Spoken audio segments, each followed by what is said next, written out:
kuadhimisha miaka miwili ya kazi, ushirikiano na kujitolea.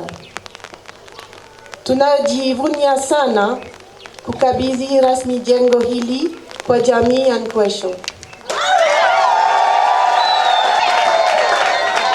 Tuna matumaini ya dhati kuwa jengo hili la wazazi litakuwa na hadhari kubwa na ya kudumu. Baada ya miaka hii miwili ya ushiriki wa karibu, tunajisikia kuwa karibu sana na kijiji hiki. Na tungependa kuendelea kusaidia maendeleo yake. Hata hivyo, tunaamini kuwa kazi yoyote ya maendeleo inahitajika kujengwa juu ya uwazi, ushirikiano na kuheshimiana.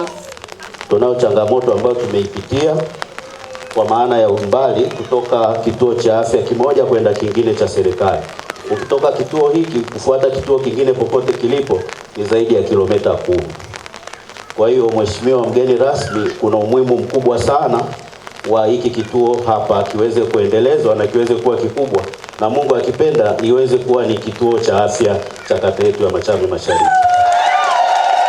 Tangu tulipoanza kuleta wageni kwa Mama Stella kupitia Tumbili Voyage, tumewafahamu wadau muhimu wa kijiji ya Nkwesho,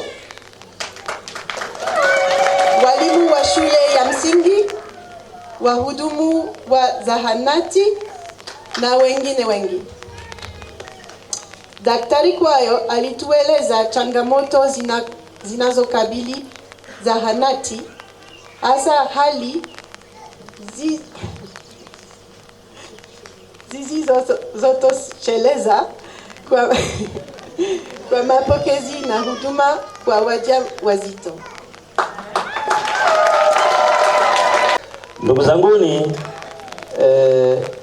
niseme tu kwamba kwa kweli mfadhili wetu wa Tumbili Foundation amefanya jambo kubwa sana kwa kutujengea mradi huu, amejenga na kukarabati mradi huu. Kwa kweli na mimi binafsi kama mwakilishi wa mheshimiwa mkuu wa wilaya, kama mkurugenzi wa halmashauri ya wilaya Hai, na mimi nawashukuruni sana na nawapongezeni sana. Tunasema asante sana kwa mradi huu. Mmefanya kazi nzuri, mmefanya kazi kubwa, mmefanya kazi ya kujitolea. Kwa hiyo mmefanya kazi ya utu, kwa sababu huu mradi unashughulikia na huduma za tiba kwa wananchi wetu.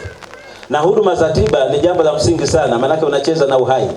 Mimi mara nyingi sana huwa nawatania madaktari wetu wa kwamba hawa ni kama miungu watu wa duniani, ambaye anaweza akakufanya wewe uhame kidogo kutoka dunia hii upotee halafu baada ya kurudishe tena. Kwa hiyo wanawatania sana kama ni Mungu watu. Sasa wenzetu hawa Tumbili Foundation kwa kujenga mradi huo, kwa kweli wamekuwa kijali sana masuala ya afya za wananchi wetu, kuhakikisha kwamba wananchi wetu wanakuwa na afya nzuri, waendelee na maisha yao kwa ajili ya maendeleo yao ya familia zao, lakini pia na maendeleo ya jamii kwa ujumla. Kwa hiyo tunawashukuru sana Tumbili Foundation.